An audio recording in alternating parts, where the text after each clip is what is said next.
Let's just pray. Thank you, Father, for the opportunity we had to just worship you, to enter into your presence, and to experience your love, your goodness in our lives. Thank you for that. Father, thank you that you're going to speak to us now. In the mighty name of Jesus, we ask, Holy Spirit, that you'll meet us, that you will open up the word for us, that you will reveal God the Father to us, Jesus Christ, reveal him to us, that we will glorify them today. Come, Holy Spirit, speak to us. That's our prayer in Jesus' name. Amen. Amen. Let's go to Exodus 20. I cannot read everything. What happened in Exodus 20, at the Mount of Sinai, Moses was speaking to God, and God said to Moses, listen, but I don't want to speak only with you. I want to speak to the nation. I want to talk to each one. I want to be their God.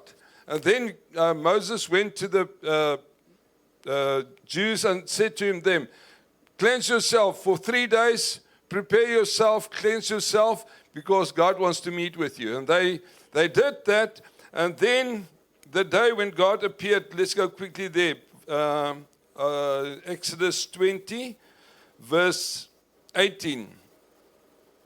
Now all the people witnessed the thundering and the lightning flashes and the sound of trumpets and the mountain smoking. And when the people saw it, they trembled and stood. This is very important. They stood far off. When they saw remember I'm talking about the presence of God. When they saw the presence of God, they said, oh, not for us. We're afraid. I was talking to you concerning, as I said it, the presence of God, and to be intimate, to meet with him is a different thing. Right. God said, I want to meet with them. They said, no, we're not going to do that. Right. Then verse 19. Then they say to Moses, you speak to us, and we will hear. But let not God speak with us, lest we die. And I'm not going to talk about to die in his presence. Let's go on. Verse 20. And Moses said to the people, do not fear. Do not fear. For God has come to test you, that his fear may be for you, so that you may not sin. Two different kinds of fear. I'm not going to talk about this. But then verse 21. So the people stood afar off, but Moses drew near the thick darkness where God was. The people saw his presence, but they stood afar off. Moses saw his presence and said, I'm going into the presence of God. Amen.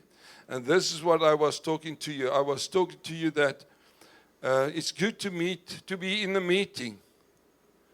But God is here. But that's not good enough just to be in his presence. It's very important that we'll meet with him. Amen. And God is calling each one of us to meet with him. To have a deep relationship with him. Right, and I'm not going to repeat what I've said last time. What's amazing is, if you read the Bible, we know in Psalm 139, the psalm writer declares, God, when I go to heaven, you are there. When I go to hell, you are there. When we go through deep waters, you are there. What he was saying is, God, you're everywhere. But yet, God says we need to seek him. Amazing. God's everywhere. He's here. But he's challenging us. Actually, he's not challenging us. He's requesting, he's demanding us to seek him. Sure. Let's go to Jeremiah 29. Jeremiah 29, also well-known scripture.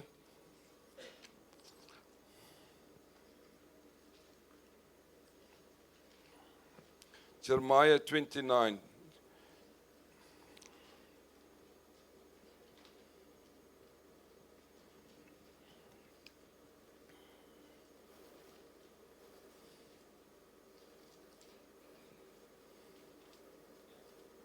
Jeremiah 29, verse 11. We'll read verse 11. Well-known scripture. For I know the thoughts that I think towards you, says the Lord. Thoughts of peace and not of evil, to give you a future and a hope. Then you will call upon me and go and pray to me, and I will listen to you. And you will see, there it is, and there you will seek me and find me when you search for me with all your heart. Verse 14, very important, just the first portion. And I will be found by you, says the Lord. Amazing. Here God's telling to the nation of Israel, listen, you need to seek me. But you need to seek me with all your heart. Sometimes I will look for something to eat in the refrigerator, and then I will say, my wife, where's the gherkins? I love gherkins. I will ask, where's the gherkins? She said, but it is in there. I said, no, man, it's not there, because I'm just scanning. But sometimes I will search purposefully. If I lost my wallet, it's a different kind of search then. And God's saying to us, listen, I want you to search with a purpose. You need to search for me. And there's two things God's talking about. Here he's saying, if you are searching for me, guess what? You will find me. Do you know the game that we played when we were kids? Hide and seek. Did you play it? Yeah. Even with your kids, guess what? A father or the mother will tell to a, let's say, 5-year-old daughter, I'm going to hide and you must seek me. But guess what? The father doesn't hide this way that the child will not find him. It's silly if a dad does that. You understand? He will hide in a manner so that the child will get him. And this is what God's talking about. God is not hiding from us, but for us.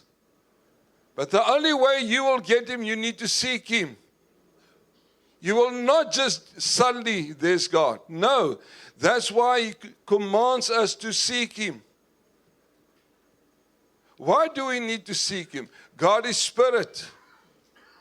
And those who want to worship him, John 4, those who want to worship him must worship him in spirit and truth. Let's go to 1 Corinthians 2.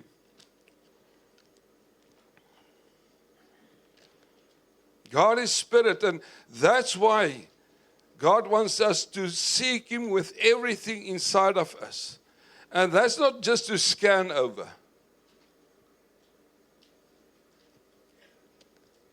And the moment we seek him, he will reveal himself to us. And the only way for us to be able to see him is by the Spirit. We read 1 Corinthians 2 from verse 9. 1 Corinthians 2 verse 9.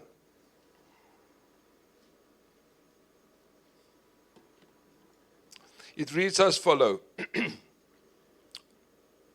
But as it is written, eyes has not seen, nor ear heard, nor have entered into the heart of men the things which God has prepared for those who love him. Not for everybody, for those who love him. Those who seek him. He prepared stuff for us. Verse 10. But God has revealed them to us through his Spirit. For the Spirit searches all things, yet the deep things of God. For what man knows the things of a man except the spirit of the man which is in him? Even so, no one knows the things of God except the Spirit of God. And then it says, now we have received not the spirit of this world, but the Spirit who is from God, that we might know the things that God has, that has been freely given to us by God. My brother and sister, God is Spirit. And the only way for us to see God is through allowing the Holy Spirit to lead us. But this doesn't just happen. Perhaps it will happen. We need to search for God. Very important. Number two, we don't only need to search for God, we also need to search for His kingdom. Let's go to Luke 12. Luke 12.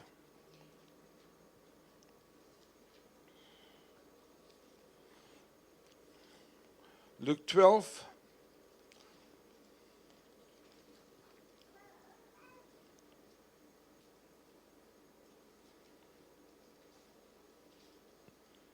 You won't find it by accident.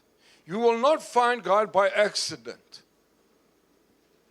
God wants that you will yearn for Him, that you will search for Him. That's to seek God. Number two, to seek His kingdom. Luke 12, verse 31. But seek first the kingdom of God, and all these things shall be added. Very important, my brother and sister.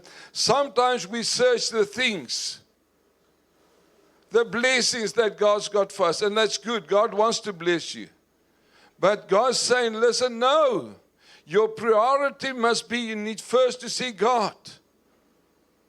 When we seek God, guess what? All the other stuff He will give to us.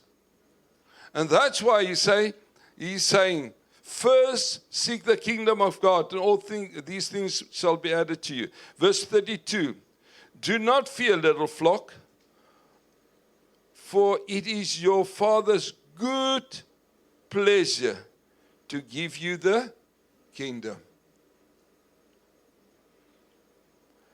God's got a desire to give us His kingdom. He wants, number one, to reveal Himself to you. That you will know that you know by heart He's a good God, good Father. Number two, He wants to give you His kingdom. Why does He want to give you His kingdom? Because that's your inheritance. You are citizen of heaven. Philippians, quickly go to Philippians 3. I hope I get it. Philippians 3.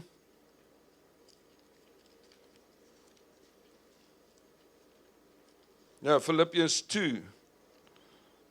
I'm not sure. Let me just have a look. Is it 3:20?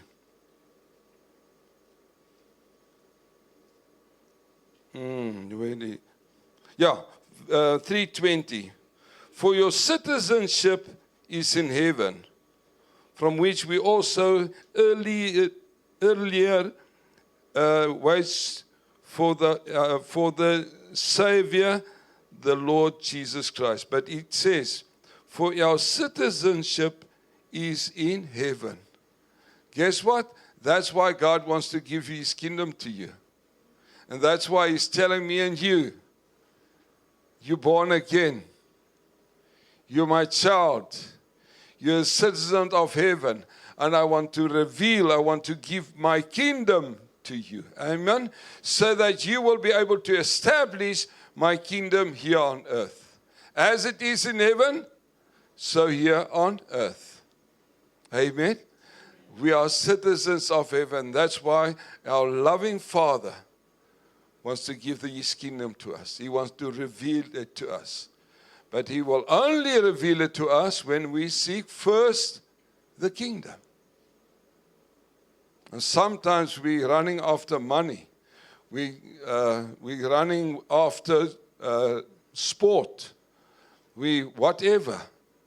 And God said, no, I want to bless you with these things, but you need first to seek my kingdom.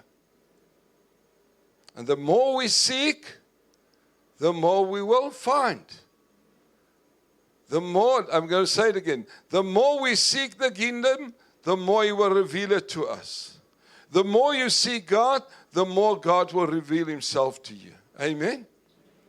Let's go to Matthew 13. Matthew 13. I want to read Jesus telling a parable, and we know this parable. Matthew 13.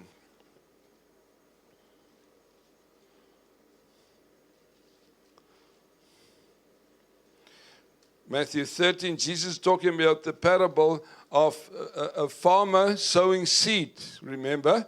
And some fall on the hard ground, others on between rocks, others between thorns and thistles. And then a quarter fell onto good soil. But I'm not going to read that. I just want to go to verse 9. Verse 10, Matthew 13:10. And the disciples came and said to him, why do you speak to them in parables?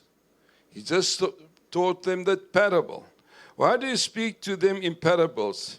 He answered and said to them, because it has been given to you to know the mysteries of the kingdom of heaven.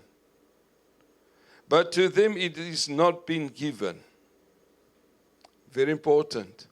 Jesus telling his disciples, listen, I'm speaking with parables with the people there. But to you, I'm revealing the kingdom of God. I want to reveal that to you. The mysteries, the hidden stuff that's in my kingdom. I'm sharing that to you. That means not everybody will understand the kingdom of God. Amen? Not everybody. Even here, if you look at the parable, the Bible's actually saying only 25% of people sitting here will understand the word of the kingdom. Shocking. But God said He wants to reveal it to us. Let's go on. Verse 11. No, verse 12, sorry. 10, 12. Now let's read 11 again. He said, and He answered and said to them, because it has been given to you to know the mysteries of the kingdom of heaven, but to them it's not been given. Verse 12. For whosoever has, to him more will be given. He's talking about the kingdom. And he will have abundance. But whosoever does not have, even what he has, will be taken away from him.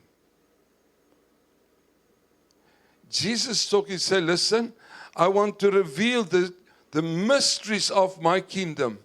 I want to reveal to you.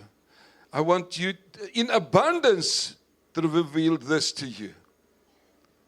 But those who don't seek the kingdom, even what they think they've got, I will take away from them. My brothers and sisters, that's why it's so important for us as born-again Christians to use the opportunity, the privilege that we've got to spend time with a living God. Amen? So important what I said earlier this morning. We've got the privilege to enter into God's presence through the blood of Jesus. Let's use the opportunity. Let's seek Him. Let's seek His kingdom. And He will reveal Himself to us more and more so that we will clearly see who He is. Amen. That we will clearly inherit His kingdom, our inheritance, we will inherit that and live that out here on earth. Amen. That's why we are called to be Christ-like. The only way for me to be Christ-like, I need to see Him led by the Holy Spirit. Number one. Number two, He needs to reveal His kingdom to me. And the moment He reveals His kingdom to me, I know what is my inheritance. Amen? And that's why God's telling me and you today, I want you to enter into my presence with boldness through the blood of Christ, so that I can reveal myself to you and that I can reveal my kingdom to you. Amen? That's God's desire. And there are people that's not going to see this. But we as born-again Christians, we've got the privilege to enter into His presence. Amen? I want to give you 2 examples of people that was seeking God, Jesus. That was, I'm not going to go there. It's in Luke 5. In Luke 5, remember the story? There were friends carrying, the guy was lame. They arrived at the house. There were so many people inside and outside that they couldn't enter into the house, into the building. So they said, let's make a plan. Let's go to the roof. They opened up the roof, and God saw their faith and said, be healed. Actually, He said, forgive your sin, take up your bed and walk. But let me tell you, they were serious seeking Jesus. Nothing could stop them. Listen, nothing could stop them. And that's the way God wants us to seek Him. The second story I want to tell you, that was in Luke 18. It was the blind man of Jericho. He was blind, and he heard the Messiah, Jesus, is coming. And he was screaming out, say, Jesus, Son of God, help me. And the people said, hey, keep quiet. You're disturbing the Master. And he said, no, I'm not going to stop. And he shouted louder. My brother and sister, that's a way that we need to see God. Nothing could stop this man. Jesus did heal him. Why? Because he said, I'm seeking the healer. I'm seeking the Master. I need Him to touch me. And that's what happened. My brother and sister, the Lord's talking to us this morning. Let's seek Him with all our hearts. When we seek Him, He will reveal Himself to us. Luke 11. I'm just getting Luke 11. Luke 11. And we know the scripture. Luke 11, I think it's verse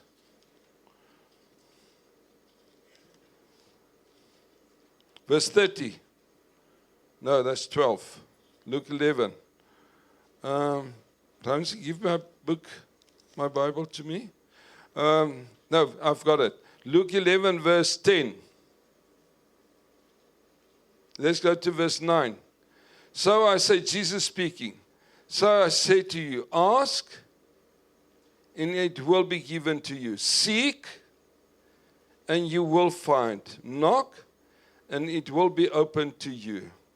For everyone who asks, receive, and he who seeks, find, and him who knocks, it will be opened. My brother and sister, are you seeking? Are you seeking? Are you seriously seeking God and His kingdom? And God said, I will reveal it to you. I will answer. Right, I've written down eight words, other words that just explain the word seek. Because as I've said to you, there's different kinds of seek. Sometimes you seek something, but you're not serious about it. But then there's times that you seriously seek something, and then God says He will give. Now, I'm going to give you 8 words that just explain what the word seek means. The first one is to pursue. You must pursue God. Pursue His kingdom. That's why it won't just happen in an accident. suddenly God will reveal his kingdom. No, you need to seek God, and you need to seek his kingdom. Number 2, to study. You need to study the word of God. Remember the sower, what he was talking was about the word of God that was being sowed. You need to study the word of God to seek his kingdom. And this doesn't happen only once a week at church. You need to meditate on the word. Number 3 is to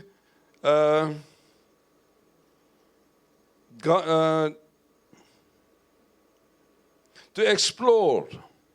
Sorry, I can't read my own handwriting. To explore, that means you need to go in and have a look. What's God talking about his kingdom? What's he talking about the principles of the Bible? What's he saying concerning finances? Number 4 is to understand. If we don't understand, we will not know. I gave in the Afrikaans also what I've explained to them is that I knew always God was good, always. But the moment we had a daughter that was not normal, suddenly there was doubt in my heart. I was asking God questions. Why did you do this? Or why did you do that? Or why did you do this? I'm this and I'm that. And my wife is this. And we are very holy. And I missed it. And suddenly God started revealing as I seeking him. I've got questions. As I was seeking him, God started to reveal himself. And today I can tell you, God is only good to us. Amen. He's a good Father, always good to us. But I did not understand God. I had a crooked view of who God is. And the only way to get that straight is to spend time with him. Spend time with him. To spend time with his kingdom. Reading, meditating on the word. Amen. Number 5, to learn. The word seek means to learn. Read the word, to learn. Lord, what am I supposed to do here on earth? I'm not here to be rich. I'm not here to be famous. What's my purpose here on earth? Right, number 6, desire to know God. You need to have a desire in your heart. Lord, I want to see you. I want to meet with you.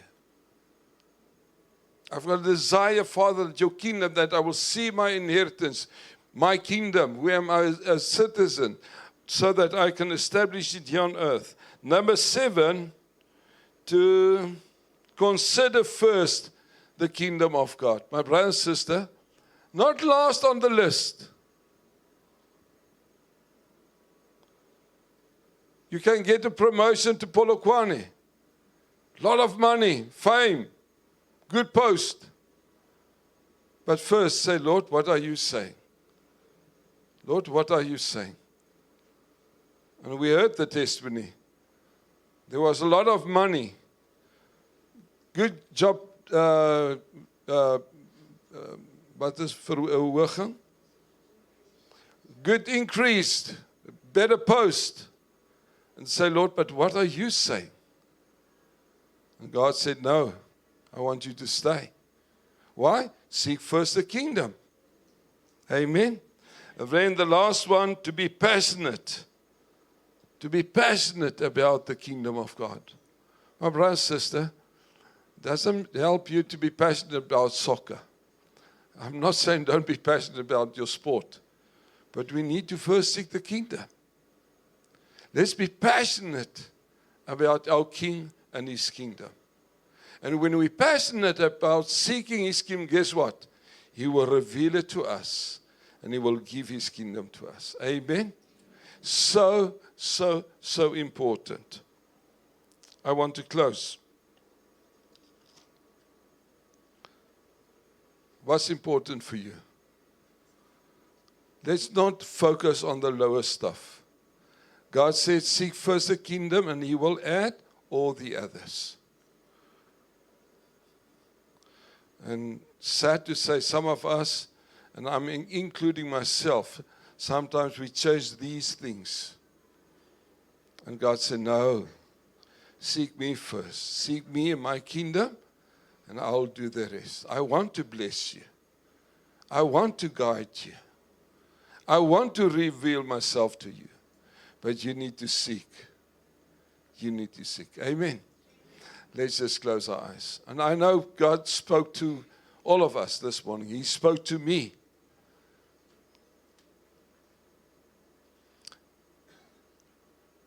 And He's talking to us that we will consider, what are we chasing after?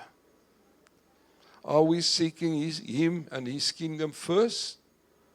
Or are we chasing after other stuff? And Father, we come to you this morning in the name of Jesus Christ.